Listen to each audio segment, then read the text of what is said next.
Hello, my name is Emma Remy, and today I'm going to be performing my Neurovascular Assessment skill video. I'll be practicing general principles and safety practices throughout this whole skill video today. So I have made out my own Snellen chart. There's nothing on the back for a visual acuity test, and I have also written out a sentence for one part of our assessment. It says close your eyes, nothing on the back.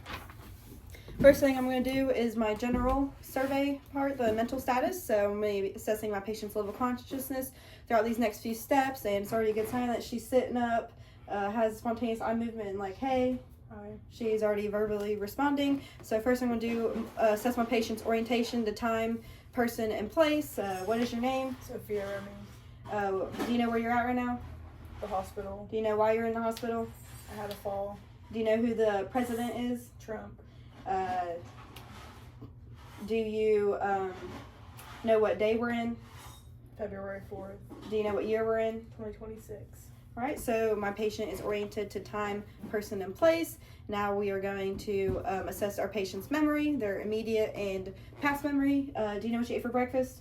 Eggs and bacon. Do you know what you got for Christmas last year? A purse. So she has good memory. Now we're going to assess our patient's ability to understand spoken and written language. So do you know why we wear shoes? To protect our feet from the ground. All right, and then this is where this paper comes into play. I'm going to have my patient read it and perform what it says. Close your eyes. All right, so they understand written language, which is good. Now we are going to assess the symmetry of our patient's body. There's no drooping on one side. It looks like they have a smile. Looks like they have even facial movement. It looks like their extremities are equal in length, and it looks like they have equal muscle distribution.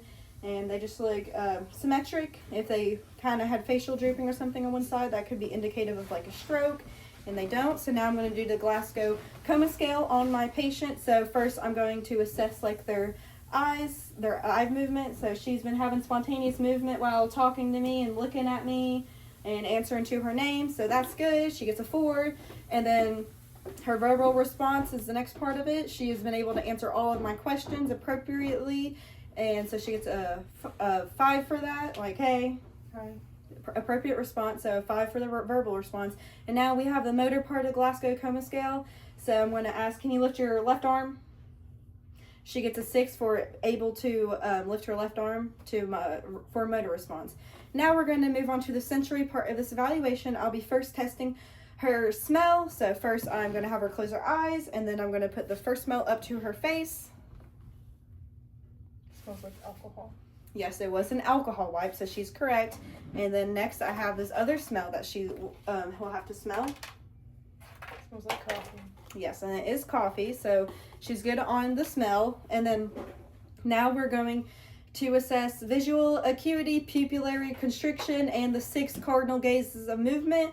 So this is where my Snellen chart comes into play. I'm going to have like my patient stand up. In a Snellen chart test, we'd be standing 20 feet away from the sign, and I'm going to ask her to read the smallest line she can read. E, D, F, C, Z, P. All right, so she has 20/20 vision. You can sit down now. So visual acuity is good. Now I'm going to assess her pupillary constriction. So you kind of face towards me. I'm going to have you look straight ahead, and then I'm going to assess your pupillary constriction.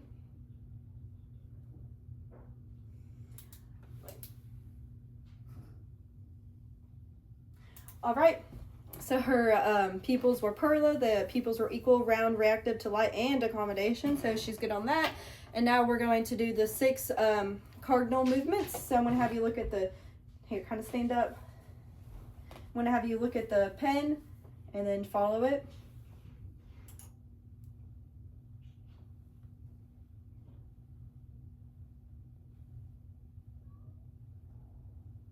All right. So no nystagmus was noted, and no shaking. Her eyes move smoothly. You can sit down. All right, and now I'm going to have her smile, frown, wrinkle forehead, and then I'm going to ask her to puff her cheeks out. All right, and then now we're going to have her stick her tongue out, and then put it to each cheek like this. Good. And now I'm going to palpate her jaw muscles. I'm going to assess her gag reflex. So I'm going to be getting a stick. I'm going to say ah. So she has a gag reflex, which is good. She's able to protect her airway. And now I am going to evaluate the feeling in her distal extremities. So I'm going to have you close your eyes and put your arms out. You can use like a cotton ball or whatever you have. And can you feel that? Yes. Can you feel that? Mm-hmm. And then can you kind of lift your legs up so the camera can see? Well, I will be feeling her distal extremities, so. Yeah.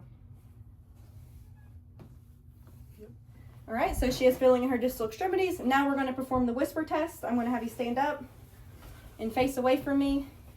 We'll scoot a little further. I want to have you keep your eyes closed and then cover your left ear and repeat what I whisper. Banana, apple. All right, now cover the other ear.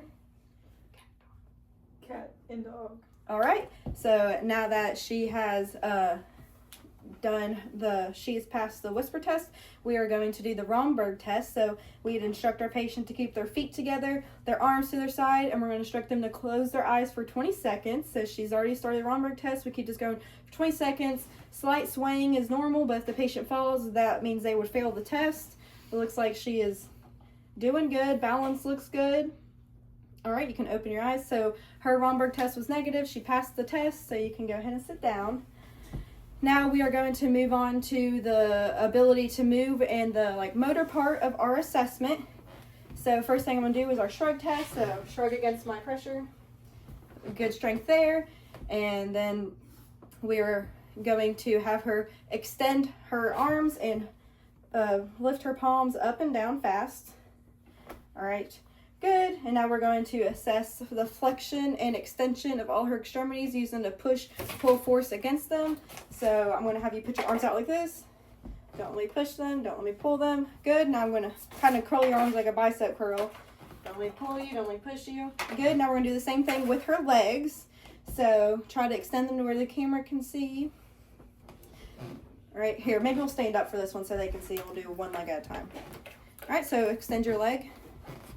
Don't let me push it. Don't let me pull it. All right, good. And then the other leg. Don't let me push it. Don't let me pull it. All right, now we're going to have kind of like a bend. All right, that one's good. All right, good. Pretty strong. All right, I'm going to have you, while you're up, I'm going to evaluate your gait. So I want you to walk towards me and back. Gait looks smooth and coordinated. Doesn't look like she's dragging her feet or anything, which is what you'd see when patients have like a foot drop. So now we're going to evaluate the abduction and adduction of her hips. So I'm going to have you abduct. So do like your hip out like that. Let me push it down. All right, now let's redo that one. Put your hip leg out. Let me push it. Sorry, our patient lost balance, so sometimes it's nice to have them stabilize on something. Now we're going to have your leg midline. Don't let me pull it out. All right, so her abductors and adductors look good.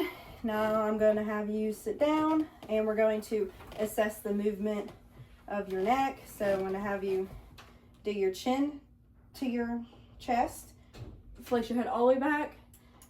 All right, now we're going to do our chin to our left shoulder, chin to right shoulder, left ear to left shoulder, left ear to right shoulder.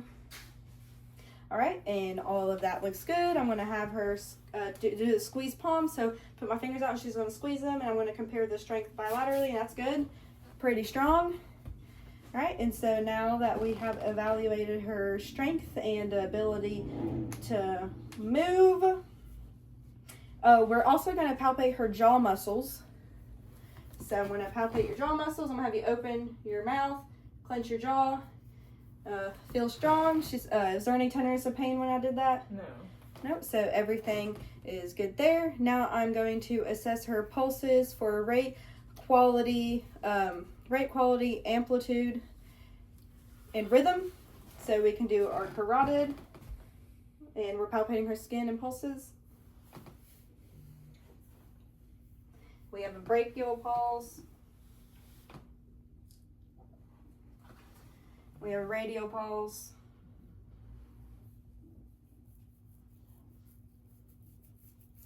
All right, we have a pedial pulse. Try to lift your foot up so I'll show. We have, I'd feel it on the other leg too.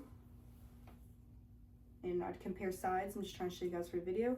We also have a tibial pulse on the back of the leg there.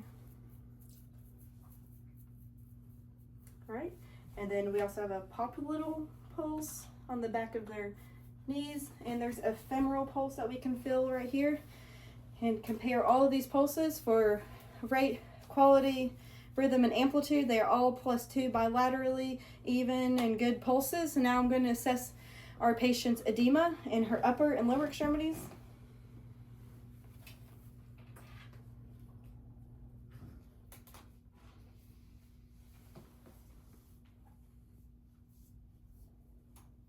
All right, no edema noted in the upper extremities. See her legs.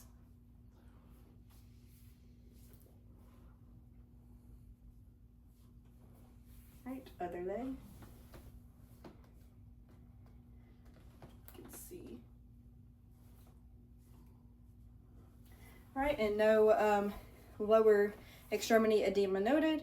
And that is our neurovascular assessment. I would document everything that I assessed, and I would report any abnormalities in this assessment to the doctor or whoever I need to notify for the abnormality.